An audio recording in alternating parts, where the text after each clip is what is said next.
लोकसभा चुनाव से पहले प्रशांत किशोर का मोदी शाह पर जोरदार हमला। बोले 2015 की हार के बाद इनको बिहार में हार का ऐसा डर बैठ गया है कि वो नीतीश कुमार, चिराग पासवान और उपेंद्र कुशवाहा जैसे नेताओं के खिलाफ चुनाव नहीं लड़ सकते हैं। जन स्वराज पदयात्रा के सूत्रधार प्रशांत किशोर ने बिहार के राजनीतिक परिदृश्य पर अपनी बात रखते हुए कहा कि जिस भाजपा को आप लोग इतना ताकतवर समझते हैं या देश में जानमान रहा है, चाहे वो मोदी जी हो या अमित शाह जी हो, भाजपा को अगर आप गहराई से देखना, समझना, जानना चाहेंगे तो आपको पता चलेगा कि जहां पर इनके खिलाफ लोग इनके खिलाफ मजबूती से चुनाव लड़े और इनको हरा दिया, वहां इन भाजपा वालों को कभी हिम्मत नहीं हुई चुनाव लड़ने की। बिहार वो भूमि है जहां आपने देखा होगा 2015 में अमित शाह और मोदी जी ने पूरी ताकत लगा दी थी, इसके बावजूद चुनाव जीतने में उनको सफलता नहीं मिली थी। 2015 का जो डर है वो इतना बड़ा है कि चुनाव हारने का वो उनसे निकल नहीं पाए हैं। राजनीतिक दलों को जब आसान जीत मिलती है तो वह कहीं पर जब आप हार जाते हैं तो आप डरते बहुत ज्यादा हैं। भाजपा के लीडरशिप को आज भी डर है कि बिहार की राजनीति पृष्ठभूमि से, यहाँ की सामाजिक ताना बाना से। बिहार में समाजवाद की जड़ें इतनी गहरी हैं कि वो मोदी जी के स्लोगन मात्र से चुनाव नहीं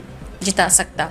प्रशांत किशोर। बिहार में समाजवाद की जड़ें इतनी मजबूत और गहरी है कि भाजपा के लिए आसान नहीं है कि मोदी के एक स्लोगन पर पूरे बिहार को जीत लिया जाए, ऐसा भाजपा वालों को लगता है। 400 सीट जीतने का दावा करने वाले अमित शाह, नीतीश कुमार जैसे आदमी जो इतना साधारण है और जहां सबको पता है कि उनका बिहार में कोई राजनीतिक वजूद नहीं है, इसके बावजूद वो एनडीए में आ रहे हैं, तो उनको स्वीकारने में उनको कोई दिक्कत नहीं है। बिहार की राजनीतिक भूमि को भाजपा इतना आसान मानती नहीं है। बिहार में चाहे चिराग पासवान हो, उपेंद्र कुशवाहा हो, मांझी हो, इन्हें साथ इसलिए रखना चाहते हैं ताकि इनको 40 सीट जीतने में कोई खतरा न पैदा हो जाए। चौथा स्तंभ ब्यूरो रिपोर्ट।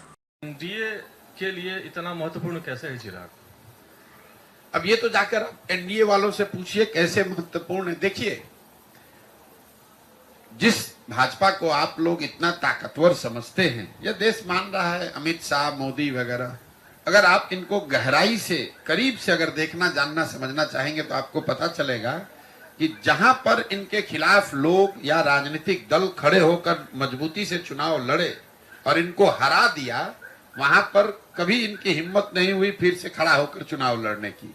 तो बिहार वो भूमि है जब 2015 में अमित शाह और मोदी अपने सारे प्रयास के बावजूद उनको सफलता नहीं मिली, और वो जो डर है वो इतना बड़ा डर है हारने का। जब आपको ज्यादातर जगह पर आसान जीत मिलती है तो कहीं पर जब आप हार जाते हैं तो आप उससे डरते बहुत ज्यादा। तो कहीं ना कहीं भाजपा को ये डर है, भाजपा की लीडरशिप को, कि बिहार की जो राजनीतिक मैं कहूंगा पृष्ठभूमि है, यहाँ का जो सोशल फैब्रिक है, जो यहाँ समाजवाद की जड़ें हैं, वो इतनी मजबूत हैं या इतनी गहरी हैं कि भाजपा के लिए इतना आसान नहीं है कि पूरे बिहार को अपने एक मोदी के स्लोगन पर जीत लिया जाए। ऐसा उनको लगता है। सच्चाई क्या है ये तो भगवान जाने, लेकिन ऐसा उनको लगता है। इसीलिए वो इस तरह के गठबंधन, जैसे नीतीश कुमार के लिए अभी कुछ महीना पहले आकर यही अमित शाह ने मंच से खड़े होकर कहा कि बिहार की जनता, एक एक आदमी सुन लीजिए, चुनाव से पहले या बाद किसी भी हालत में नीतीश कुमार को वापस नहीं लिया जाएगा। इनके लिए भाजपा के दरवाजे हमेशा के लिए बंद हैं। वही अमित शाह जो इतनी बड़ी बड़ी बात बोलते हैं, ये लोग दावा करते हैं हम 400 सीट जीतेंगे। नीतीश कुमार जैसा आदमी जो कि बिहार में रहने वाला साधारण राजनीतिक समझ रखने वाला आदमी भी जानता है कि नीतीश कुमार के राजनीतिक वजूद बिहार में अब कोई बहुत मजबूत नहीं है।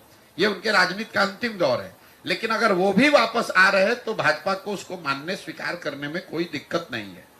तो एक इसकी वजह यह है कि बिहार की राजनीतिक भूमि को भाजपा इतना आसान मानती नहीं है।